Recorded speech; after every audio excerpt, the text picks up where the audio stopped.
Hello everyone, কেমন আছো তোমরা সবাই? আশা করি সবাই খুব ভালো আছো। আমরাও ভীষণ ভালো আছি। ওয়েলকাম ব্যাক তোমাদেরকে আরও একবার ম্যাডি দ্য গোল্ডেন চ্যানেলে। তো তোমরা যারা আমাদেরকে ফলো করো তারা জানোই আমরা রিসেন্টলি কেরালা ট্রাভেল করেছিলাম, আর তারই ট্রাভেল ভ্লগ এখন আমার এই চ্যানেলে আমি 1 by 1 পাবলিশ করছি।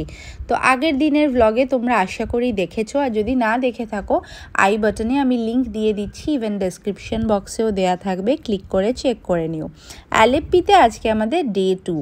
আলেপ্পিতে আমাদের পৌঁছানোর এক্সপিরিয়েন্সটা খুব খারাপ হলেও আলেপ্পিতে আসার পর থেকে কিন্তু মুডটা ভীষণ ভালো হয়ে গেছে। আমরা রয়েছি হচ্ছে দ্য ওয়ার্ল্ড ব্যাকওয়াটার, আর এখানে আজকে আমরা খুব সকাল সকাল দিনটা শুরু করেছি। আগের দিনের ভ্লগে তোমরা দেখে নিতে পারো যে আমরা কি করেছি সকালবেলা ভোরবেলা থেকে।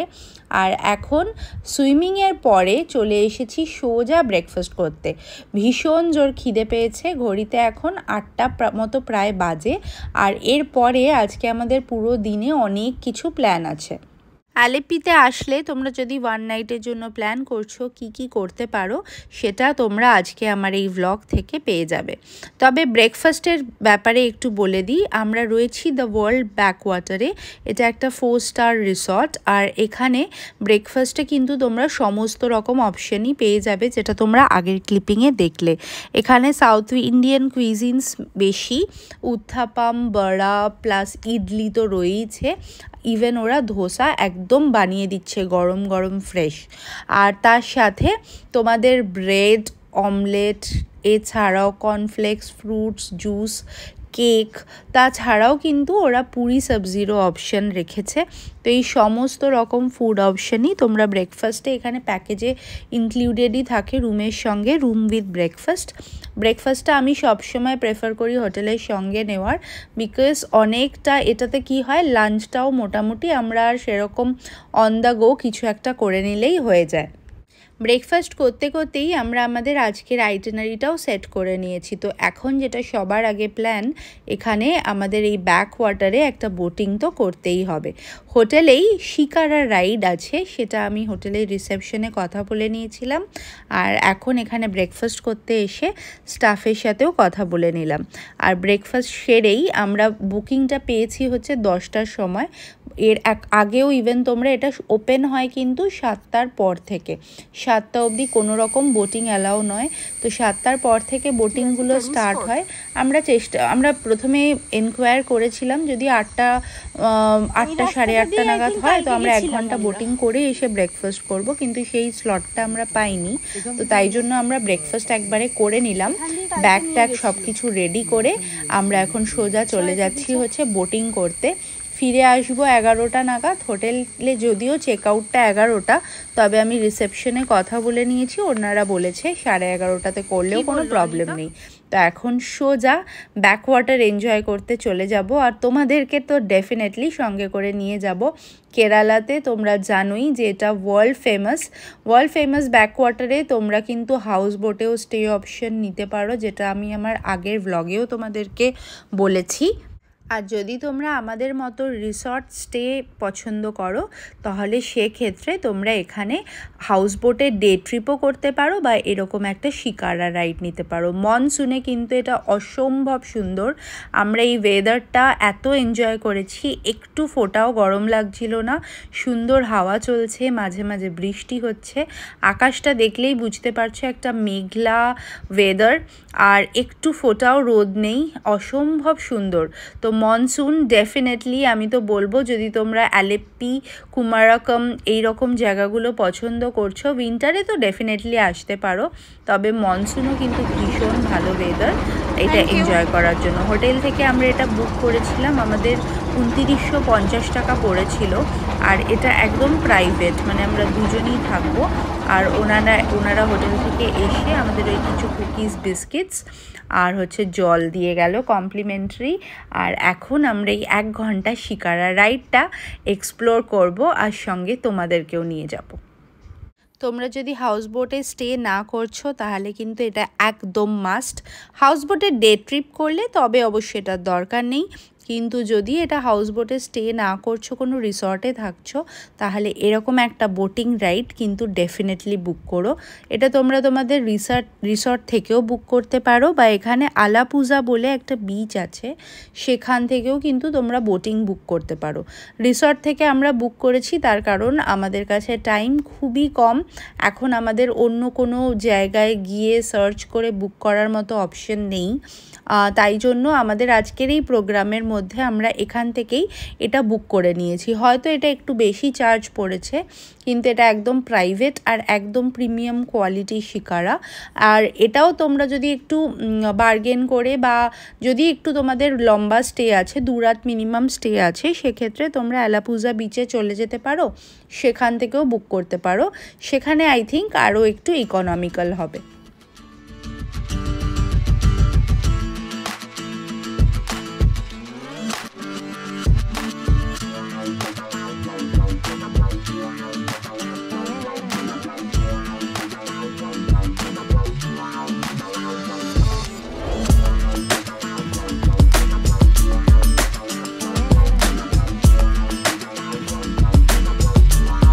তোমরা যারা যারা আমাদেরকে ডে 1 থেকে ফলো করো, তারা জানো যে আমরা ভীষণ ট্রাভেল করতে পছন্দ করি। যদিও আমরা ম্যাক্সিমাম ট্রিপই চেষ্টা করি ম্যাডি মাইলোর সঙ্গে করার, স্পেশালি আফটার কোভিড, বাট বছরে মোটামুটি একটা ট্রিপ অন্তত আমরা দুজনে একসঙ্গে বা কোনো ফ্যামিলির সঙ্গে আমরা করি। তো এই বছরে এটা আমাদের ফার্স্ট ট্রিপই বলতে পারো, আর প্রবাবলি এটাই আমাদের লাস্ট ট্রিপও, বিকজ এরপরে আর যা ট্রিপ করব আবার মোটামুটি ম্যাডি মাইলোকে সঙ্গে করে নিয়েই কাছাকাছি যাব। তবে এখানে আসার পর থেকে অ্যাকচুয়ালি আমার মনে হচ্ছিল, অনেকবার দীপককে বললাম যে এইখানে কিন্তু ম্যাডি মাইলো ইজিলি আমাদের সাথে এই বোটিংটা করতে পারতো।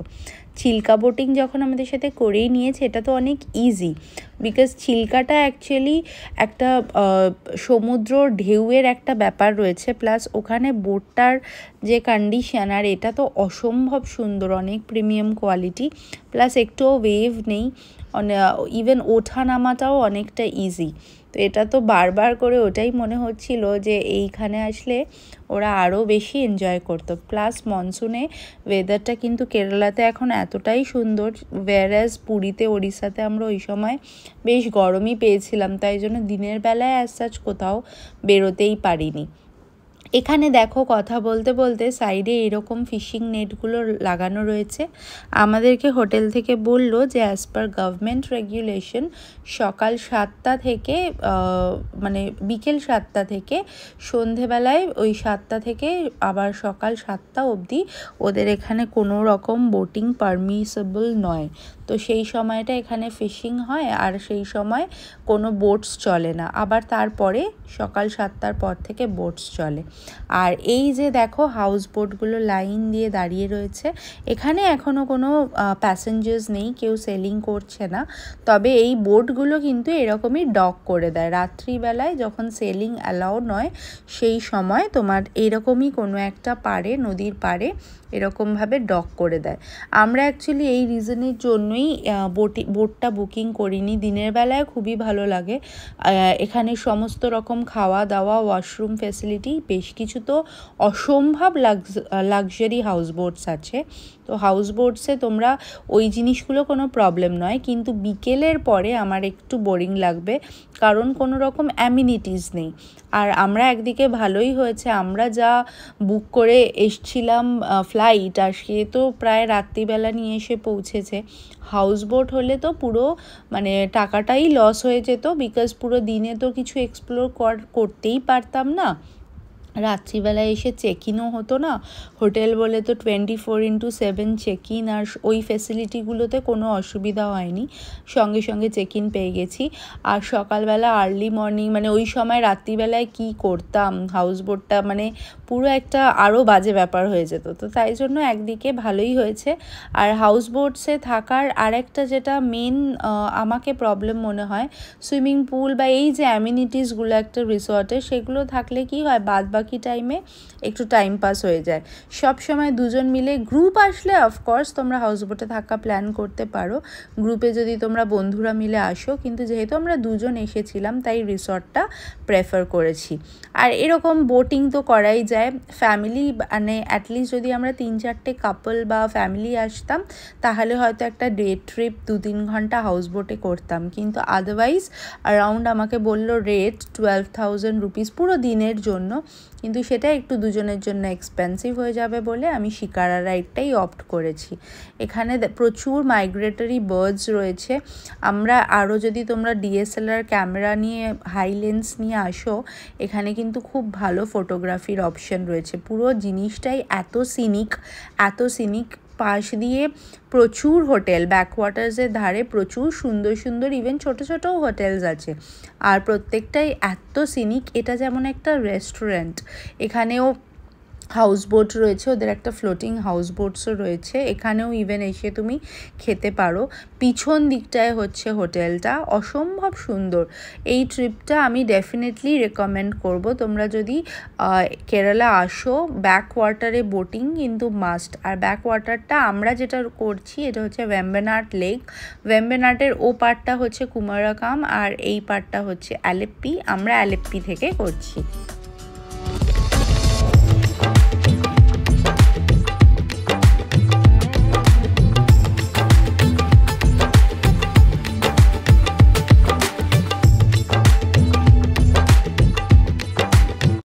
ঘন্টা কিভাবে কেটে গেল জাস্ট বুঝতেই পারলাম না। এত সুন্দর ওয়েদারে নেচার এনজয় করতে করতে আমরা ফাইনালি আমাদের ট্রিপের প্রায় এন্ডে চলে এসেছি। আমাদের বোট রাইড এখানে কমপ্লিট আর প্রায় রিসর্টের কাছাকাছিও চলে এসেছি। জলের মধ্যে যে কিভাবে ডিরেকশনগুলো বোঝে আমি তো আজ অবধি বুঝতে পারলাম না, মানে মাঝ সমুদ্র হোক বা নদী, কোথায় এসে ওরা কিভাবে যে আবার ডিরেকশনগুলো ঘুরিয়ে ঘুরিয়ে এখানে মানে কোথায় যেতে হবে সেটা ঠিক বুঝে যায়। অ্যাকচুয়ালি যে যেটা প্রফেশন সে সেটা অনেক দিন থেকে করছে, তার জন্য সেটা খুব নর্মাল। বাট আমরা যারা মানে একদম ল্যান্ডেই থেকে অভ্যস্ত তাদের জন্য কিন্তু এটা বেশ বিস্ময়কর। তোমাদেরও কাদের কাদের এরকম ফিলিং হয় জানিও। আমরা ইভেন যখন কোনো আইল্যান্ড এক্সকারশনে যাই, সেটা থাইল্যান্ড হোক, আন্দামান হোক বা যে কোনো, আমি তখন এটা ভাবি এই যে 5 আইল্যান্ড 7 আইল্যান্ডের ট্রিপগুলো করে, তারপরে কি করে একটা থেকে একটা আইল্যান্ডগুলোকে জলের মধ্যে বোঝে, তারপর আবার ফেরত নিয়েও চলে আসে। কথা বলতে বলতে আমরা চলে এসেছি আমাদের রিসর্টে ফেরত। আর এবার আলেপ্পিকে টাটা বাই বাই বলে আমাদের নেক্সট ডেস্টিনেশনে যাওয়ার পালা। তবে এত তাড়াতাড়ি টাটা বাই বাই কি বলা যায়? কালকের যে প্ল্যানটা ছিল সেটা তো আমরা করতেই পারিনি, তো সেটা আজকে আগে করব। সেটা হচ্ছে এখানে একটা সি বিচ ভিজিট করব। অ্যালাপুজা, মারারি এরকম প্রচুর বিচ, একটাই বিচের ডিফারেন্ট নাম বেসড অন দি লোকেশন। তো সেরকম এখানে প্রচুর সি বিচ আছে। তো আমরা আমাদের রিসর্টের রিসেপশনে কথা বলে যেটা জানতে পারলাম, অ্যালাপুজা বিচটা আমাদের রিসর্ট থেকে অনেকটা দূর, তবে মারারি বিচটা আমাদের রিসর্ট থেকে অ্যারাউন্ড 8 থেকে 10 কিলোমিটারের মধ্যে। তো 10 কিলোমিটার মানে ওই রাফলি আধ ঘন্টা মতো লাগবে। তো আমরা এখানে এখন চেক আউট ফর্ম্যালিটিগুলো কমপ্লিট করে সোজা আর একটু টাইম ওয়েস্ট না করে চলে যাব হচ্ছে মারারি বিচের জন্য। আমাদের এখানে চেক আউট তো বলেই ছিলাম যে 11টায় ছিল, তবে ওনারা আমাদের এক্সটেন্ড করে 11:30 অবধি করতে দিয়েছে। আমরা সমস্ত লাগেজ রেডি করেই গেছিলাম, জাস্ট কল করে ডেকে নিলাম, লাগেজগুলো ওনারা নিয়ে যাচ্ছে আর আমরা জাস্ট এই বিলটা মেটাবো। বেশি কিছু বিল নেই, যদিও রুম রেন্ট তো পে করাই আছে, কালকের ডিনারটা আর আজকের এই বোটটা, এই দুটো বিল মিটিয়ে আমরা সোজা এখন বেরিয়ে পড়বো আমাদের এক্সকারশনের জন্য, লাস্ট এক্সকারশন ইন আলেপ্পি। এই রিসর্টের রিসেপশন এরিয়ার থিমটা এত সুন্দর, পুরো একদম একটা কেরালা ভাইব রয়েছে। এই পিলার্সগুলো প্রচুর উডেন ফার্নিচার্সের ইউজ আছে, সিলিংটাও তো পুরো উডেন। আর এখানে এই ব্যাকড্রপটা রিসেপশনের পিছনে বেশ একটা মানে ইন্ডিয়ান অ্যান্টিক থিম আমার ভীষণ পছন্দ হয়েছে এই রিসর্টের এই এরিয়াটা। মানে ইভেন আরও একটা এরিয়া যেটা আমি আমার রিসর্ট ব্লগে তোমাদের সাথে শেয়ার করব, সেটা হচ্ছে ওদের যেটা আয়ুর্বেদা স্পা যোগা এই একটা এরিয়া করেছে ওরা, ওটাও অসম্ভব সুন্দর। তো আমার এই রিসর্টটা আমি যদি বলি, এটা কিন্তু ডেফিনেটলি রেকমেন্ডেড, তোমরা ডেফিনেটলি এটা চেক আউট করতে পারো। আমার ডেসক্রিপশন বক্সে লিঙ্ক দেওয়া থাকবে যদি তোমাদের মনে হয়। কোনো রকম প্রমোশন ভিডিও এগুলো নয়, সমস্ত কিছু আমি আমার নিজের টাকা দিয়ে ট্রাভেল করি আর একদম জেনুইন ফিডব্যাক তোমাদের সঙ্গে শেয়ার করার চেষ্টা করি। এটা খুব ভালো লেগেছে। তোমরা যদি একটা 4 স্টার বাজেটের মধ্যে, তবে অবশ্যই হ্যাঁ আমি শিওর নই যে এটা তোমাদের সিজন ওয়াইজ রেট তো ডেফিনেটলি ভ্যারি করবে। আমরা যেহেতু অফ সিজনে ট্রাভেল করেছি তো আমাদের রেঞ্জটা মোটামুটি ইকোনমিক্যালি মনে হয়েছে। আমি রিভিউ ব্লগে তোমাদেরকে আলাদা করে ওইগুলো সব ডিটেলস বলে দেব। এখন আমরা চেক আউট করছি, আমাদের গাড়িও চলে এসেছে। এখানে ড্রাইভার অ্যাকোমোডেশন আছে, তো উনি ওখানেই কালকে রাতে ছিল। আর এখন আমাদেরকে সোজা নিয়ে উনি আমাদেরকে মারারি বিচে যাব সেগুলো বলে দিতে হবে, সেই অ্যাকর্ডিং এখন আমরা বেরিয়ে পড়লাম। এখান থেকে সময় দেখাচ্ছে 30 মিনিটস মতো। কালকে এই রাস্তা দিয়েই আমরা এসেছিলাম, তখন কিরম একটা ভয়ঙ্কর লাগছিল, ঘুটঘুটে অন্ধকার। আর এই সেম জিনিসটাই আজকে সকালবেলায় দিনের আলোতে এত সুন্দর লাগছে।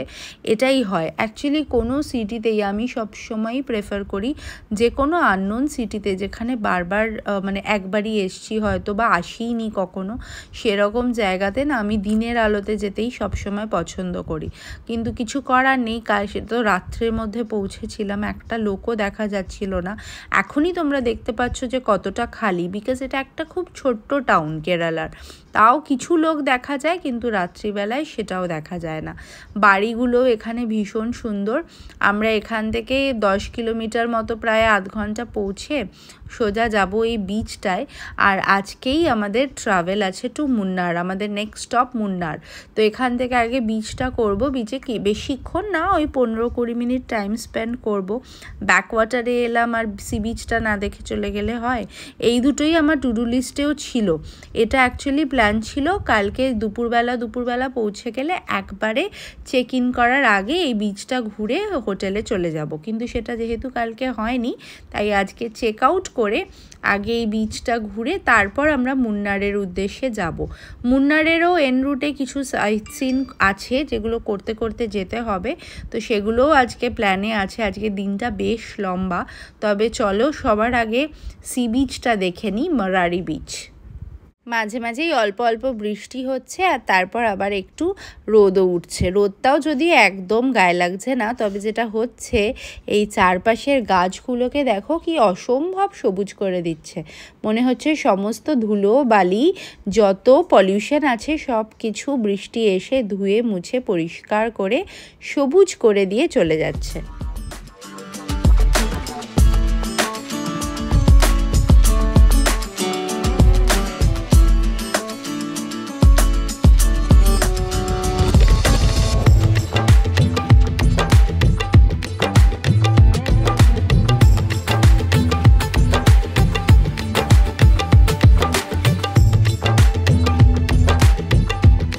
মাথায় একটা ফুল গুজে আমরা এখন পৌঁছে গেছি মারারি বিচ। আর ল্যান্ডস্কেপটা তো দেখতেই পাচ্ছ, অসম্ভব সুন্দর, পুরো নারকেল গাছ দিয়ে ঘেরা। আর সমুদ্র আমার বরাবর ভীষণ পছন্দের, যদিও দীপক পাহাড়টা পছন্দ করে, তবে ঘুরতে আসতে কিন্তু আমরা দুজনেই পছন্দ করি, সেটা পাহাড় হোক বা সমুদ্র। এই সমুদ্রতে আসলে আমার কেন জানি না মনে হয় এখানে ঘন্টার পর ঘন্টা বসে থাকা যায় আর সমুদ্রের সাথে রীতিমতো কথা বলা যায়। কারণ মানে ঢেউগুলো যখন পাড়ে এসে এসে আছড়ে পড়ে, আমার এই জিনিসটা দেখতে খুব ভালো লাগে। বিচটা কিন্তু বেশ খালি, মানে কম্পারেটিভলি এটা তো অতটা পপুলার ট্যুরিস্ট ডেস্টিনেশন নয়। মানে আলেপ্পি বা ব্যাকওয়াটার কুমারাকম এই এরিয়াগুলোতে লোকে বেসিক্যালি ব্যাকওয়াটারের জন্য আসে, সমুদ্রে অতটা অতটা আসে না। আর তার মধ্যে মনসুন অফ সিজন বলে আমরা কোনো জায়গাতেই অসম্ভব ভিড় এখনও অবধি পাইনি। বেশ খালি খালির মধ্যেই ঘুরে বেড়াচ্ছি। পরে মুন্নার বা আর যে জায়গাগুলো যাব সেগুলোও দেখি কীরকম থাকে। তবে এখনও অবধি যতটা ঘুরলাম ততটাতে কিন্তু ট্যুরিস্টের একদম গিজগিজে ভিড় কোনো জায়গাতেই আমরা পাইনি। এখানে চেয়ার সিটিং রয়েছে, তোমরা পে করে বসতেও পারো, কিন্তু আমরা যেহেতু কিছুক্ষণের জন্য থাকবো সমুদ্রে এসে আর বসবো না, সোজা চলে যাচ্ছি তাই পাটা ভিজাতে।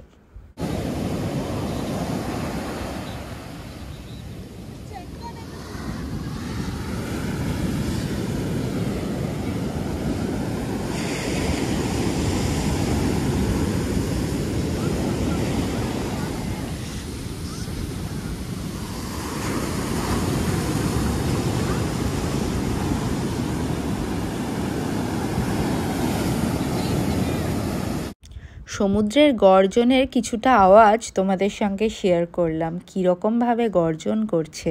আর এখানে বেশ কিছুজন স্নান করছে, যদিও আমাদের তো সেই অপশনটা নেই। আমাদের এখন যেতে হবে হচ্ছে মুন্নার, আর মুন্নার এখান থেকে প্রায় 6 ঘন্টা মতো সময় লাগবে। তাই দুজন মিলে চলে এসেছি ডাব খেতে।